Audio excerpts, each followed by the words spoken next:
NMMS ಪರೀಕ್ಷಾ ತಯಾರಿ ನಡೆಸುತ್ತಿರುವಂಥ ಎಲ್ಲ 8ನೇ ತರಗತಿ ವಿದ್ಯಾರ್ಥಿ ಮಿತ್ರರೇ, ಎಲ್ರಿಗೂ ನಮಸ್ಕಾರ. ಕೆಲವೊಮ್ಮೆ ಚತುರತೆಯಿಂದ ಮಾಡಿದಂಥ ಕೆಲಸ ನೀಡುವ ಪ್ರತಿಫಲ ತುಂಬಾ ಕಠಿಣ ಪರಿಶ್ರಮದಿಂದ ಮಾಡಿದ ಕೆಲಸ ನೀಡುವ ಪ್ರತಿಫಲಕ್ಕಿಂತ ಜಾಸ್ತಿ ಇರ್ತದೆ. ಅಂದ್ರೆ ನಾವು ಒಳ್ಳೆ ಸ್ಕಿಲ್ ಬೇಸ್ಡ್ ಆಗಿ ಒಳ್ಳೆ ಪ್ಲಾನ್ ಮಾಡಿ ನಾವು ಅದನ್ನು ಇಂಪ್ಲಿಮೆಂಟ್ ಮಾಡಿದ್ರೆ ಸಕ್ಸಸ್ ಆಗೋ ರೇಷಿಯೋ ಜಾಸ್ತಿ ಇರ್ತದೆ. ಈ ಒಂದು ವಿಡಿಯೋದಲ್ಲಿ ನಾವು ಈ ಬಾರಿ ಎನ್ಎಂಎಂಎಸ್ ಪರೀಕ್ಷೆ ಪಾಸ್ ಆಗೋದು ತುಂಬಾ ಸುಲಭ ಅನ್ನೋದಕ್ಕೆ ಪೂರಕವಾದಂಥ ಒಂದಿಷ್ಟು ಅಂಶಗಳನ್ನ ಚರ್ಚೆ ಮಾಡ್ತೀವಿ. ಒಬ್ಬ ರಾಜ ಇಬ್ಬರು ವ್ಯಕ್ತಿಗಳಿಗೆ 2 ಕೊಡಲಿಯನ್ನು ಕೊಟ್ಟು ಒಂದೇ ಅಳತೆ 2 ಮರಗಳನ್ನ ಕಡಿಯೋದಕ್ಕೆ ಹೇಳ್ತಾರ. ಯಾರು ಬೇಗ ಮುಗಿಸ್ತೀರಿ ಅವರಿಗೆ ಒಂದು ಒಳ್ಳೆ ಬಹುಮಾನ ಕೊಡ್ತಾರೆ ಅಂತೇಳಿ. ಎ ಅನ್ನುವಂಥ ವ್ಯಕ್ತಿ ಕೊಟ್ಟಿರುವಂತ ಕೊಡಲಿ ಅದು ಮನಸ್ಸಾಯ್ತು ಹರಿತಾಯ್ತು ಇಲ್ಲ ನೋಡ್ಲಾರ್ದ ಸೀದಾ ಗಿಡ ಕಡಿಯಕ್ಕೆ ಹೋಗ್ಬಿಡ್ತಾನೆ. ಆದ್ರೆ ಬಿ ಅನ್ನುವಂಥ ವ್ಯಕ್ತಿ ಏನ್ ಮಾಡ್ತಾನೆ ಅಂದ್ರೆ ಕೊಟ್ಟಿರೋ ಕೊಡಲಿ ಹರಿತಾಯ್ತು ಎಲ್ಲ ನೋಡ್ತಾನೆ, ಅದು ಮೊಂಡಾಗಿತ್ತು ಅಂತ ಗೊತ್ತಾದ್ಮೇಲೆ ಅದನ್ನ ಹರಿತಗೊಳಿಸುವಂತ ಕೆಲಸ ಮಾಡ್ತಾನೆ. ಎ ವ್ಯಕ್ತಿ ಮೊಂಡಾಗಿರೋ ಕೊಡಲಿಯಿಂದ ಗಿಡ ಕಡಿಯಕ್ಕೆ ಹೋಗ್ತಾನ, 1 ತಾಸು 2 ತಾಸು ಆದ್ರೂ ಕೂಡ ಗಿಡ ಕಡಿಯಕ್ಕೆ ಆಗೋದೇ ಇಲ್ಲ. ಇವನು ಬಿ ಅನ್ನುವಂಥ ವ್ಯಕ್ತಿ ಏನ್ ಮಾಡ್ತಾನ, ಕೇವಲ 1 ತಾಸು ಬರೇ ಕೊಡಲಿಯನ್ನು ಹರಿತಗೊಳಿಸೋದಕ್ಕೆ ಟೈಮನ್ನು ಸ್ಪೆಂಡ್ ಮಾಡಿ ನೆಕ್ಸ್ಟ್ ಬಂದು ಏನ್ ಮಾಡ್ತಾನ, ಅರ್ಧ ಗಂಟೆಯಲ್ಲಿ ಕೇವಲ ಆ ಗಿಡವನ್ನ ಕಡಿದು ಬಿಸಾಕ್ತಾನೆ. ಸಕ್ಸಸ್ ಆಗ್ಬೇಕಾದ್ರೆ ನಮ್ಮಲ್ಲಿ ಏನು ಸಾಧ್ಯತೆಗಳಿದಾವೆ ಅವನ್ನ ಚೆನ್ನಾಗಿ ಬೆಳೆಸ್ಕೊಂಡ್ರೆ ನಾವು ಸಕ್ಸಸ್ ಆಗಕ್ಕೆ ಸಾಧ್ಯತೆ ಇದೆ.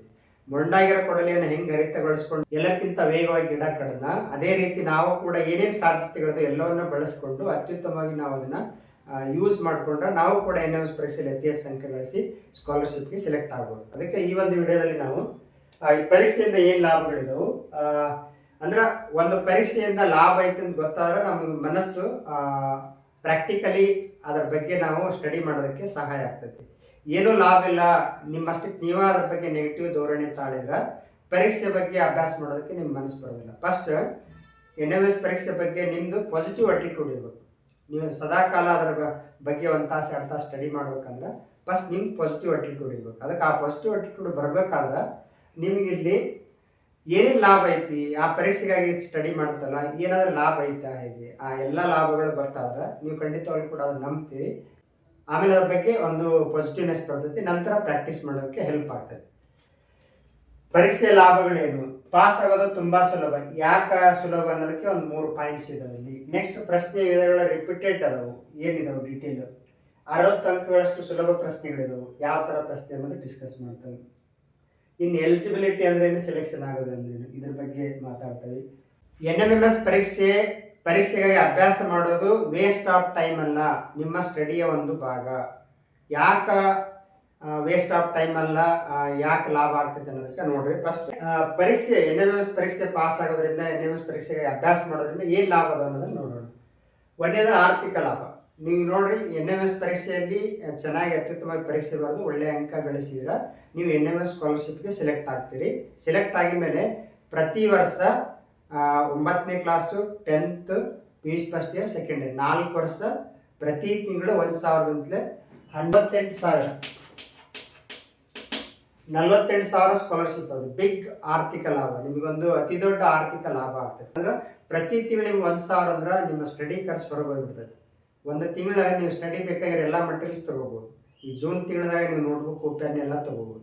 ಒಂದು ವರ್ಷದ ಸ್ಕಾಲರ್ಶಿಪ್ ಎಲ್ಲ ಒಮ್ಮೆಗೆ ಹಾಕ್ತಾರೆ. 12,000 ರೂಪಾಯಿ ನಿಮ್ಮ ಶೈಕ್ಷಣಿಕ ಖರ್ಚಿಗೆ ಆಗ್ತೈತೆ. ಅದಕ್ಕೆ 48,000 ಸ್ಕಾಲರ್ಶಿಪ್ ಬರ್ತೈತಿ. ಈ ಉದ್ದೇಶಕ್ಕಾಗಿ ನೀವು ಎನ್ಎಂಎಸ್ ಪರೀಕ್ಷೆ ಬಗ್ಗೆ ಒಂದು ಪಾಸಿಟಿವ್ ಧೋರಣೆಯನ್ನು ತಾಳ್ಬೇಕು. ತಾಯಿಗೆ ಏನಾದ್ರು ಸಣ್ಣ ಪುಟ್ಟ ಗಿಫ್ಟ್ ಕೊಡಬೇಕಾದ್ರೂ ಕೂಡ ನೀವು ಈ ದುಡ್ಡಿಂದ ಕೊಡ್ಬೋದು. ಮನೆಗೆ ಏನಾದರೂ ಆಸರ ಆಗ್ಬೋದು. ಈ ಥರ ನೀವು ವಿದ್ಯಾರ್ಥಿ ದಶೆಯಲ್ಲಿ ಇದ್ದಾಗಲೇ ನೀವು ದುಡಿಯೋ ರೀತಿ ನಿಮಗೆ ಒಂಥರ ಫೀಲ್ ಆಗ್ತೈತೆ. ಅದಕ್ಕೆ ಅತಿ ದೊಡ್ಡ ಆರ್ಥಿಕ ಲಾಭ ಆಗ್ತೈತಿ. ಇದು ಒಂದು ಪಾಯಿಂಟ್. ಸೆಕೆಂಡ್, ಬೌದ್ಧಿಕ ಲಾಭ. ಬೌದ್ಧಿಕ ಲಾಭ ಅಂದ್ರೆ ನಾವು ಮೆಂಟಲ್ ಎಬಿಲಿಟಿಯನ್ನು ಡೈಲಿ ಪ್ರಾಕ್ಟೀಸ್ ಮಾಡೋದ್ರಿಂದ ಬಹಳಷ್ಟು short tricks, easy method, short cut ಇವೆಲ್ಲ ಬಹಳಷ್ಟು ಗೊತ್ತಾಗೋದ್ರಿಂದ ನಮ್ಮ ಮೈಂಡ್ ಹೆಂಗ ಮುಚ್ಚಿಟ್ಟ ಜ್ಞಾನ ಕೊಳೆಯುತ್ತದೆ, ಬಿಚ್ಚಿಟ್ಟ ಜ್ಞಾನ ಹೊಳೆಯುತ್ತದೆ ಅಂತಲ್ಲ. ಮೆದುಳು ಅನ್ನೋದು ಏನೈತಲ್ಲ ನಾವು ಬಳಸಿದಷ್ಟು ಜಾಸ್ತಿ ಸೈನ್ ಆಗ್ತೈತಿ, ಜಾಸ್ತಿ ಇಂಪ್ರೂವ್ ಆಗ್ತೈತೆ. ಅದು ಅಂದ್ರೆ ಶಾರ್ಪ್ ಆಗ್ತೈತೆ ಮೈಂಡ್. ಈ ಮೆಂಟಲ್ ಎಬಿಲಿಟಿ ಹೆಂಗೆ ನೀವು ದೇಹ ಸದೃಢ ಆಗ್ಬೇಕಾದ್ರೆ ಜಿಮ್ಗೆ ಹೋಗಿ ಅಥವಾ ಯೋಗಾಸನ ಮಾಡಿ ಒಳ್ಳೆ ಫಿಸಿಕಲಿ ಫಿಟ್ ಆಗ್ತಿರಲ್ಲ, ಮೆಂಟಲಿ ಫಿಟ್ ಆಗ್ಬೇಕಾದ್ರೆ ನಿಮ್ಮ ಮೈಂಡ್ ಶಾರ್ಪ್ ಆಗ್ಬೇಕಾದ್ರೆ ಮೆಂಟಲ್ ಎಬಿಲಿಟಿಯನ್ನು ಬಿಡಿಸ್ಬೇಕು. ಆ ಮೆಂಟಲ್ ಎಬಿಲಿಟಿನ ಬಿಡಿಸೋದ್ರಿಂದ ಬಹಳಷ್ಟು ಮೆದುಳಿಗೆ ವರ್ಕ್ ಆಗಿ ಮೆದುಳು ಶಾರ್ಪ್ ಆಗ್ತದೆ. ಮೆದುಳಿನ ವ್ಯಾಯಾಮ ಮಾಡ್ದಂಗೆ ನೀವು ಮೆಂಟಲ್ ಎಬಿಲಿಟಿ ಬಿಡಿಸೋದ್ರಿಂದ ಮೆದುಳಿನ ವ್ಯಾಯಾಮ ಇದ್ದಂಗೆ. ಮೆದುಳಿನ ವ್ಯಾಯಾಮ ಯಾರು ಚೆನ್ನಾಗಿ ಮಾಡ್ತಾರ ಅವರು ಭಾಳ ಶಾರ್ಪ್ ಆಗ್ತಾರೆ. ನಿಮ್ಮ ಬೌದ್ಧಿಕ ಶಕ್ತಿ ಜಾಸ್ತಿ ಆಗ್ತೈತಿ. ವಿಶ್ಲೇಷಣೆ ಮಾಡುವಂಥದ್ದು, ಸಂಶ್ಲೇಷಣೆ ಮಾಡುವಂಥದ್ದು, ಕಾರಣ ಕಂಡುಹಿಡಿಯುವಂಥದ್ದು, ವ್ಯತ್ಯಾಸ ಹುಡುಕುವಂಥದ್ದು, ಹೋಲಿಕೆ ಮಾಡುವಂಥ ಹಲವಾರು ಜ್ಞಾನಾತ್ಮಕ ಕೌಶಲ್ಯಗಳು ಕೂಡ ಹೆಚ್ಚಾಗ್ತವೆ. ಅದಕ್ಕೆ ನೀವು ಶೈಕ್ಷಣಿಕವಾಗಿ ನಿಮಗೆ ಬಹಳಷ್ಟು ಪೂರಕವಾದಂಥ ಭೌತಿಕ ಶಕ್ತಿಯನ್ನ ಈ ಪರೀಕ್ಷೆ ಹೆಲ್ಪ್ ಮಾಡ್ತೈತಿ. ಶೈಕ್ಷಣಿಕ ಲಾಭ ಏನಾಗ್ತೈತೆ ಅಂದ್ರೆ, ಈಗ ಯೋಗಾಸನ ಮಾಡೋಕ್ಕಿಂತ ಪೂರ್ವದಲ್ಲಿ ಒಂದಿಷ್ಟು ಬಾಡಿ ಸಡಿಲಗೊಳಿಸುವಂತ ಒಂದಿಷ್ಟು ಎಕ್ಸರ್ಸೈಸ್ ಮಾಡ್ತಾರಲ್ಲ, ಆ ಟೈಪ್ ಆ ಬಾಡಿ ಸಡಿಲಗೊಳಿಸ್ಕೊಂಡ್ರೆ ನಾವು ಯಾವ ರೀತಿ ಆಸನ ಬೇಕಾದ್ರೂ ಈಸಿಯಾಗಿ ಮಾಡ್ಬೋದು. ಆ ರೀತಿ ನಾವು ಯಾವುದೇ ಸಬ್ಜೆಕ್ಟನ್ನ ಚೆನ್ನಾಗಿ ಸ್ಟಡಿ ಮಾಡ್ಬೇಕಾದ್ರೂ ಕೂಡ ಅದಕ್ಕೆ ಪೂರ್ವ ಸಿದ್ಧತೆ, ಮೈಂಡ್ ಸಿದ್ಧತೆ ಆಗ್ತೈತಿ. ಮೆಂಟಲಿಟಿ ಬಿಡಿಸೋದ್ರಿಂದ ನಿಮಗೆ ಎಲ್ಲ ಸಬ್ಜೆಕ್ಟನ್ನು ಕೂಡ ತುಂಬ ಡಿಸಿಪ್ಲಿನ್ ಆಗಿ ಓದೋದಕ್ಕೆ ಹೆಲ್ಪ್ ಆಗ್ತೈತಿ.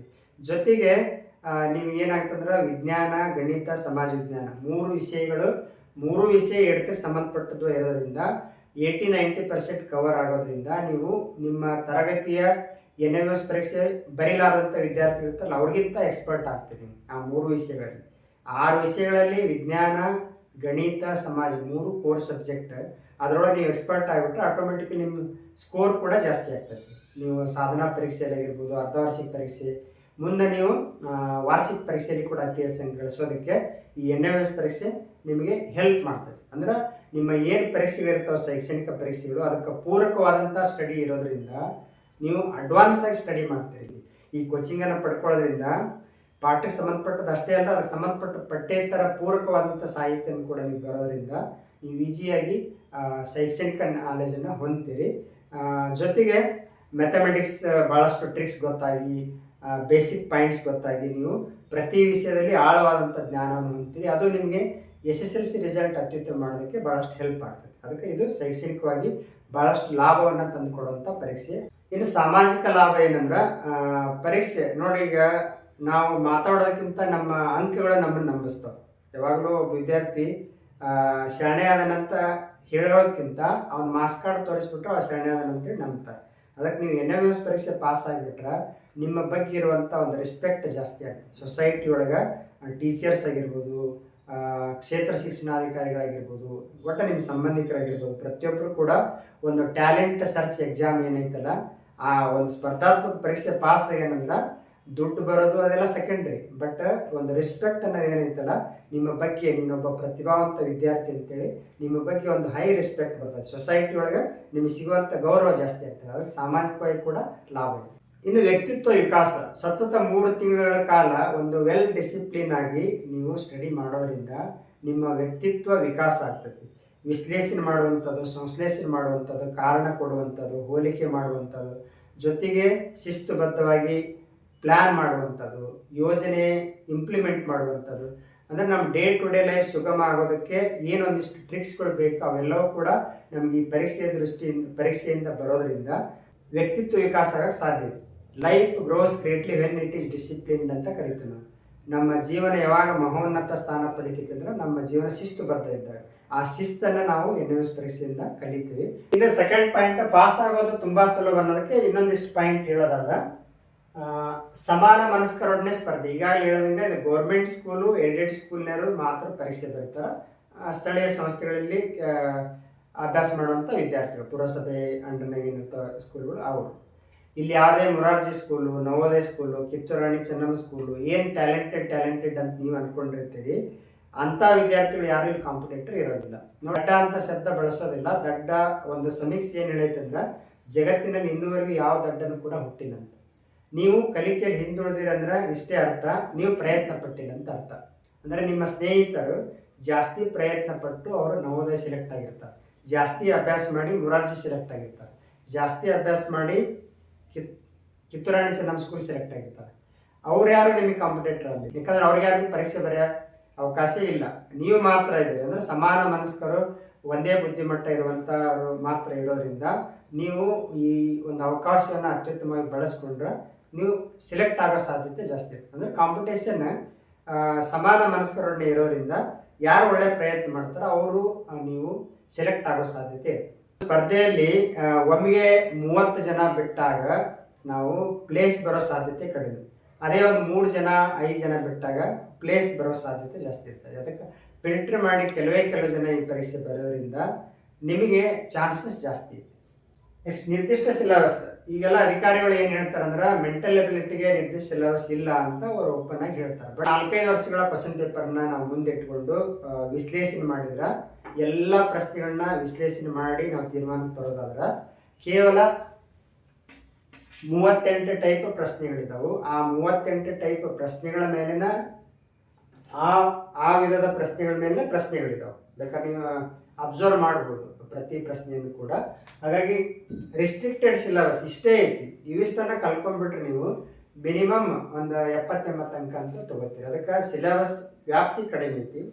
ಕೇವಲ 38 ಟೈಪ್ ಐತಿ. ಆ 38ರೊಳಗೆ ಒಂದು 25-30 ನೀವು ಚೆನ್ನಾಗಿ ಕಲ್ಕೊಂಡ್ಬಿಟ್ರೆ ತುಂಬ ಸುಲಭವಾಗಿ 70ರಿಂದ 80 ಅಂಕ ತಗೋಬಹುದು. ಬಹಳ ಇಂಪಾರ್ಟೆಂಟ್ ಪಾಯಿಂಟ್, ಅಭ್ಯಾಸ ಮಾಡಲು ದೀರ್ಘಾವಧಿ ಐತಿ. ಈಗ ನೋಡಿ, ಸೆಪ್ಟೆಂಬರ್, ಅಕ್ಟೋಬರ್, ನವೆಂಬರ್, ಡಿಸೆಂಬರ್ 8ಕ್ಕೆ ಪರೀಕ್ಷೆ. ಆ 8 ದಿನ ಬಿಟ್ಬಿಡೋಣ.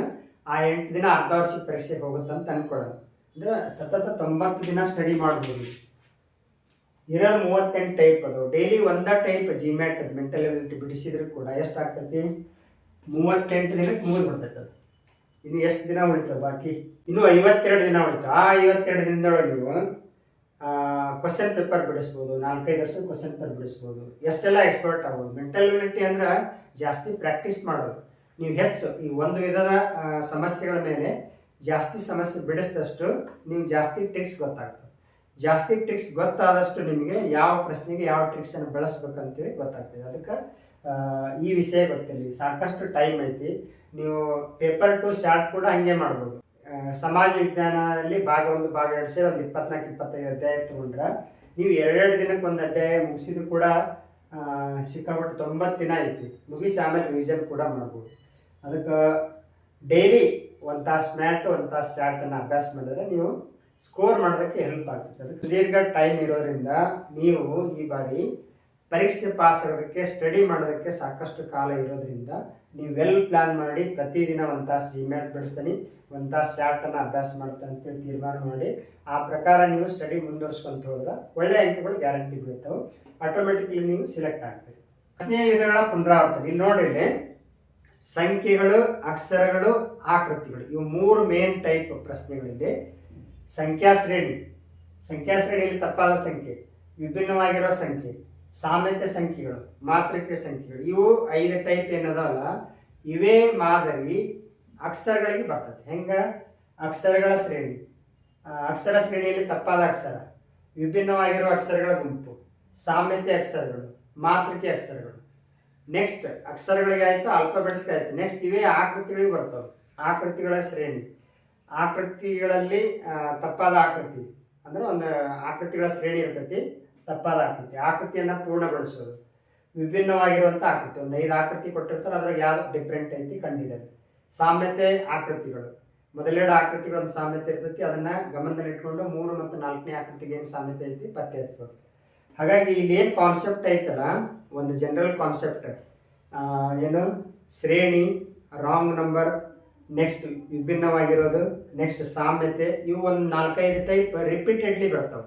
ಅದೇ ಕಾನ್ಸೆಪ್ಟ್ ಅಕ್ಷರಗಳಿಗೆ ಬರ್ತೈತಿ, ಆಕೃತಿಗಳಿಗೆ ಬರ್ತೈತಿ. ಹಾಗಾಗಿ ಒಂದು 15-20 ಭಾಳ ಈಸಿ ಅನಿಸ್ಬಿಡ್ತಾರೆ ನಿಮಗೆ. ಎಸ್ಪೆಷಲಿ ಅಕ್ಷರಗಳಿಗೆ ಸಂಬಂಧಪಟ್ಟದ್ದು, ಆಕೃತಿಗಳಿಗೆ ಸಂಬಂಧಪಟ್ಟದ್ದು ತುಂಬ ಈಸಿ ಇರ್ತವೆ. ಕೆಲವಂತೂ ಆಕೃತಿಗಳಿಗೆ ಸಂಬಂಧಪಟ್ಟದ್ದು ಇಷ್ಟು ಈಸಿ ಅದಲ್ಲ, ನೋಡಿದ ತಕ್ಷಣ ನಿಮಗೆ ಉತ್ತರ ಹೊಡೆದು ಬಿಡ್ತದೆ, ಅಷ್ಟು ಸುಲಭ ಅದು. ಆಕೃತಿಗಳಿಗೆ ಸಂಬಂಧಪಟ್ಟದ್ದು ಆಲ್ಮೋಸ್ಟ್ ಒಂದು 35-40 ಪ್ರಶ್ನೆಗಳೇ ಬರೋದ್ರಿಂದ ನಿಮ್ಗೊಂದು 40 ಅಂಕ ತುಂಬ ಸುಲಭವಾಗಿ ಗೊತ್ತಾಗಿರ್ತದೆ. ಆ ಥರ ಯಾವ ಥರ ಬಿಡಿಸ್ಬೇಕು ಅನ್ನೋ ಟ್ರಿಕ್ ಕೂಡ ಹೇಳ್ತೇವೆ ನಾವು. ನೆಕ್ಸ್ಟ್ ಇಲ್ಲಿ 60 ಅಂಕಗಳಷ್ಟು ಸುಲಭ ಪ್ರಶ್ನೆಗಳು ಅಂದ್ರೆ ಹೇಳಿದ್ವಿ. ಈ 38ರೊಳಗೆ ಒಂದು 20 ಟೈಪ್ ಏನದಲ್ಲ ಭಾಳ ಈಸಿ ಅದು. 20 ಟೈಪ್ ಉದಾಹರಣೆಗೆ ಛೇದಿಸುವ ಆಕೃತಿಗಳಂತೆ ಅದನ್ನ ಹೇಳೋ ಟೈಮಿಗೆ ಹೇಳ್ತಾವೆ, ತುಂಬ ಸುಲಭ ಇರ್ತಾವೆ. ಚಿತ್ರದ ತುಂಬ ಸುಲಭ ಇರ್ತಾವೆ. ನೆಕ್ಸ್ಟ್ ಆಕೃತಿಗಳಿಗೆ ಸಂಬಂಧಪಟ್ಟದ್ದು ದಾಳಗಳು ಮತ್ತು ಗಣಗಳ ಬಗ್ಗೆ ಭಾಳ ಈಸಿ ಇರ್ತವೆ. ದರ್ಪಣ ಪ್ರತಿಬಿಂಬ, ಕನ್ನಡಿ ಪ್ರತಿಬಿಂಬ, ಜಲ ಪ್ರತಿಬಿಂಬ ತುಂಬ ಸುಲಭ ಇದಾವೆ. ಭಾಳ ಸುಲಭ ಇರುವಂಥವು ಒಂದು 20 ಟೈಪ್ ಮಿನಿಮಮ್ ಸಿಗ್ತಾವೆ ನಿಮಗೆ. 20 ಟೈಪ್ ಮಿನಿಮಮ್ ಸಿಗ್ತಾವೆ. ಒಂದೊಂದು ಟೈಪ್ ಮೇಲೆ 3 ಪ್ರಶ್ನೆ ಹೇಳಿದ್ರು 60 ಪ್ರಶ್ನೆ ತುಂಬ ಸುಲಭಗಳಿರ್ತಾವೆ. ತುಂಬ ಸುಲಭ ಯಾವಾಗ ಆಗುತ್ತೆ ಅಂದರೆ ನಿಮಗೆ ಈ ಒಂದು 38 ಟೈಪ್ ಸಂಖ್ಯಾ ಶ್ರೇಣಿಗೆ ಸಂಬಂಧಪಟ್ಟದ್ದು ಒಂದು 8-10 ಪ್ರಶ್ನೆ ಬಿಡಿಸ್ತೀರಿ. ರಿಪೀಟೆಡ್ಲಿ ಕ್ವಶನ್ ಪೇಪರ್ನಾಗ ಯಾಕೆ ಹೇಳಿ ಅವ್ನು ಬಿಡಿಸೋಕೆ ಟ್ರೈ ಮಾಡಬೇಕು. ಈ 90 ದಿನನೂ ನೀವು ಯುಟಿಲೈಸ್ ಮಾಡಿಕೊಂಡು ಬಿಡಿಸಿದ್ರೆ ಇವೆಲ್ಲ 60 ಸುಲಭ ಅನಿಸ್ತಾವೆ. ಆಮೇಲೆ ಒಂದು ಸ್ವಲ್ಪ ಟ್ರೈ ಮಾಡಿದ್ರೆ ಇನ್ನೊಂದು 10 ಪ್ರಶ್ನೆ ಹತ್ತಿರ್ತಾವೆ, 70 ಆಗ್ತಾವೆ. ಅದಕ್ಕೆ ನೀವು ಸ್ವಲ್ಪ ಮೆಂಟಲ್ ಅಬಿಲಿಟಿ ಅಂದರೆ ಜಾಸ್ತಿ ಪ್ರಾಕ್ಟೀಸ್ ಮಾಡೋದು ಜಾಸ್ತಿ. ಹಾಗಾಗಿ ನೀವು ಮೆಂಟಲ್ ಅಬಿಲಿಟಿ ಒಳಗೆ ಸುಲಭವಾಗಿ ನೀವು 60 ಅಂಕ ತಗೋಬೋದು. ನೀವು ಪೇಪರ್ ಟು ಶಾರ್ಟ್ ಒಳಗೂ ಕೂಡ ನೀವು 35ಕ್ಕೆ ಮಿನಿಮಮ್ 30-33 ತಗೋಬೋದು ಅಂತ ಹೇಳಿದ್ರೆ ಎಲ್ಲ ಪಾಠ ಅಭ್ಯಾಸ ಮಾಡಿದರೆ ನೀವು 25 ತಗೊಳ್ತೀರಿ ಅಂತ ಅನ್ಕೊಳ್ಳಿ. ಸಮಾಜ ವಿಜ್ಞಾನದಾಗ 25, ವಿಜ್ಞಾನದಾಗ 25, 50, ಗಣಿತದಲ್ಲಿ 20ಕ್ಕೆ ಅರ್ಧ ತಗೋತೀರಿ ಅಂತ ಅನ್ಕೊಳ್ಳೋಣ. 60 120 ಅಂಕ ಆಯ್ತು. ನೀವು 120 ಅಂಕ ತಗೊಂಡ್ರಿ ಗ್ಯಾರಂಟಿ ಸೆಲೆಕ್ಟ್ ಆಗ್ತದೆ. ಯಾವ ಡಿಸ್ಟಿಕ್ ಇದ್ರೂ ಕೂಡ ಗ್ಯಾರಂಟಿ ಸೆಲೆಕ್ಟ್ ಆಗ್ತದೆ. ಆಲ್ಮೋಸ್ಟ್ ಕೆಲವು ಡಿಸ್ಟಿಕ್ನಾಗ ಏನಾಗ್ತದೆ ಅಂದ್ರೆ 100 ಇದ್ರೂ ಕೂಡ ಸೆಲೆಕ್ಟ್ ಆಗಿಲ್ಲ. ಬಹುತೇಕ ಎಲ್ಲ ಡಿಸ್ಟಿಕ್ನಾಗ 100 ಕ್ರಾಸ್ ಆದ್ರೆ 25ಕ್ಕೆ ಹೆಚ್ಚು ಜಿಲ್ಲೆಗಳಲ್ಲಿ 100 ಕ್ರಾಸ್ ಆದ್ರೆ ಸೆಲೆಕ್ಟ್ ಆಗಿರೋ ಉದಾಹರಣೆ ಸಾಕಷ್ಟು ನಾವು ನೋಡ್ಬೋದು. ಅದಕ್ಕೆ ನಿಮ್ಮ ಗುರಿ ದೊಡ್ಡ ಇಟ್ಕೋಬೇಕು ಯಾವಾಗಲೂ. ಪೇಪರ್ ಟು ನಿಮ್ಗೆ ಫುಲ್ ಸ್ಕೋರ್ ಮಾಡ್ತೈತಿ ನಿಮಗೆ. ಅದಕ್ಕೆ ನೀವಲ್ಲಿ 35ಕ್ಕೆ 30, 35ಕ್ಕೆ 30, 20ಕ್ಕೆ ಕನಿಷ್ಠ 15 ಹಿಂಗೆ ಗುರಿ ಇಟ್ಕೊಂಡ್ರೆ ಅಟ್ಲೀಸ್ಟ್ ನೀವು ಸೆಕೆಂಡ್ ಪೇಪರ್ ಒಳಗೆ 70 ಆದ್ರೂ ತೊಗೋತೀರಿ ನೀವು. 25, 50 ಅಥವಾ ಒಂದು ಸಮಾಜದಲ್ಲಿ 30, ಇದ್ರಾಗ ಒಂದು 25 ಅಂದರೆ 55, ಒಂದು 15, 70 ಅಂಕ ತೊಗೋತೀರಿ. 70, 130 ತನಕ ಆಗ್ತದೆ. ಅದಕ್ಕೆ ನೀವು NMS ಪರೀಕ್ಷೆ ಪಾಸ್ ಆಗೋದು ಭಾಳಷ್ಟು ಸುಲಭ ಐತಿ. ನೀವು ಅದರೊಳಗೆ ಪದೇ ಬಿಡಿಸ್ತಾ ಹೋದಂಗೆ ನಿಮಗೆ ಸುಲಭ ಎಷ್ಟೈತೆ ಅನ್ನೋದು ಗೊತ್ತಾಗ್ತದೆ. ಅಂದರೆ ಈ ಫಸ್ಟ್ 38 ಟೈಪ್ ಚೆನ್ನಾಗಿ ಅಭ್ಯಾಸ ಮಾಡಿ. ಕ್ವಶನ್ ಪೇಪರ್ ಮೊದಲೇ ಹಿಡ್ಕೋಬಾರ್ದು. ಈ 38 ಟೈಪ್ ಕಾನ್ಸೆಪ್ಟ್ ಅರ್ಥ ಮಾಡಿಕೊಂಡು ಅದ್ರ ಬೇಸ್ ಮೇಲೆ ಒಂದು 10-15 ಸಮಸ್ಯೆ ಬಿಡಿಸಿ ಅರ್ಥ ಮಾಡ್ಕೊಂಡ್ಮೇಲೆ ನೀವು ಕ್ವಶನ್ ಪೇಪರ್ ತೊಗೊಂಡು ಸಾಲ್ವ್ ಮಾಡೋಕ್ಕೆ ಟ್ರೈ ಮಾಡು. ಆಲ್ಮೋಸ್ಟ್ ನಾವು ಎಲ್ಲ ಕ್ವಶನ್ ಪೇಪರ್ ಕೂಡ ಸಾಲ್ವ್ ಮಾಡಿದ್ವಿ. ಇದು 2024 ಬಾಕಿ ಐತಿ, ಅದನ್ನು ಕೂಡ ಸಾಲ್ವ್ ಮಾಡ್ತೀವಿ. ಇಷ್ಟು ಅಂಶ ಗಮನದಲ್ಲಿ ಇಟ್ಕೊಂಡು ಪೇಪರ್ 1 ಮತ್ತು ಪೇಪರ್ 2 ಸ್ವಲ್ಪ ಪ್ರಯತ್ನ ಮಾಡಿದ್ರು ಕೂಡ ಕನಿಷ್ಠ 120 ಅಂಕ ತಗೋಬಹುದು. ನೀವು 120 ಗುರಿ ಇಟ್ಕೊಂಡ್ರೆ ಗ್ಯಾರಂಟಿ 100 ಕ್ರಾಸ್ ಆಗ್ತೈತಿ. 100 ಕ್ರಾಸ್ ಆಗುತ್ತಂದ್ರೆ ನೀವು ಗ್ಯಾರಂಟಿ ಸೆಲೆಕ್ಟ್ ಆಗ್ತೀರಿ. ಅದಕ್ಕೆ ಅಭ್ಯಾಸ ಮಾಡೋಕ್ಕೆ ಸಾಕಷ್ಟು ಟೈಮ್ ಐತಿ. ನೀವು ಹೇಳ್ತಿರೋದ್ರಿಂದ ಅರ್ಧವಾರ್ಷಿಕ ಪರೀಕ್ಷೆ ನಿಮ್ಮ ಸ್ಕೂಲ್ ಲೆವೆಲ್ನಲ್ಲೇ ನಡೆಯೋದ್ರಿಂದ ಅದಕ್ಕೆ ಹೆಚ್ಚಿಗೆ ಅಂದ್ರೆ ನೆಗ್ಲೆಕ್ಟ್ ಮಾಡಿ ಅಂತ ಹೇಳಾಗತ್ತಿಲ್ಲ. ಜಾಸ್ತಿ ಇದ್ರ ಕಡೆ ಗಮನ ಇರಲಿ. ಪರೀಕ್ಷೆ ಒಂದು 15-20 ದಿನ ಇದ್ದಾಗ ಚೆನ್ನಾಗಿ ಸ್ಟಡಿ ಮಾಡುವಂತೆ. ಆ ಪರೀಕ್ಷೆ ಅಂತ ಓದ್ತಿರ್ತಿರಲಿಲ್ಲ. ಸಮಾಜ ವಿಜ್ಞಾನ ಎಲ್ಲ ಪರೀಕ್ಷೆ ಸಂಬಂಧಪಟ್ಟಂತ ಓದ್ತಿರ್ತೀವಿ. ಗಣಿತನ ಸಂಬಂಧಪಟ್ಟಂತ ಓದ್ತಿರ್ತೀರಿ. ಎಕ್ಸ್ಟ್ರಾ ಏನಂದ್ರೆ 1 ತಾಸು ಅಥವಾ 1.5 ತಾಸು ಜಿಮ್ಯಾಟ್ ಸ್ಟಡಿ ಮಾಡಿರಿ. ನಿಮಗೆ ಒಂದು ಯಾವುದೇ ಒಂದು ದೊಡ್ಡ ಮೈಲಿಗಲ್ಲನ್ನು ಮುಟ್ಟಬೇಕಾದ್ರೆ ನಾವು ನಿರಂತರ ಪ್ರಯಾಣ ಭಾಳ ಮುಖ್ಯ. ಭಾಳ ಹುರುಪಿನಿಂದ ಒಂದು 2-3 ಕಿಲೋಮೀಟರ್ ನಡೆದು ಉತ್ಸಾಹ ಕಳ್ಕೊಂಡ್ಬಿಟ್ರೆ ನಾವು 1000 ಮೈಲಿಗಳ ಪ್ರಯಾಣ ಮುಟ್ಟೋಕೆ ಸಾಧ್ಯ ಇಲ್ಲ. ಅದಕ್ಕೆ ಬರೀ 1 ಕಿಲೋಮೀಟರ್ ನಡೆಯೋಲ್ರ ದಿನ ನೀವು ಡೈಲಿ ನಡೀಬೇಕು. ಅಂದ್ರೆ ನೀವು ನಿಮ್ಮ ಗುರಿಯನ್ನು ತಲುಪೋಕೆ ಸಾಧ್ಯ. ಅದಕ್ಕೆ ಇಷ್ಟು ಅಂಶ ಗಮನದಲ್ಲಿ ಇಟ್ಕೊಂಡು ನೀವು ಪ್ರಾಕ್ಟೀಸ್ ಮಾಡಿರಿ. ನಾವು ಸೋಲ್ಬೋದು, ನಮ್ಮ ಪ್ರಯತ್ನಗಳು ಸೋಲೋದಿಲ್ಲ ಅಂತ ನಾವು ಅವಾಗ ಪದೇ ಹೇಳ್ತಿರ್ತೀವಿ.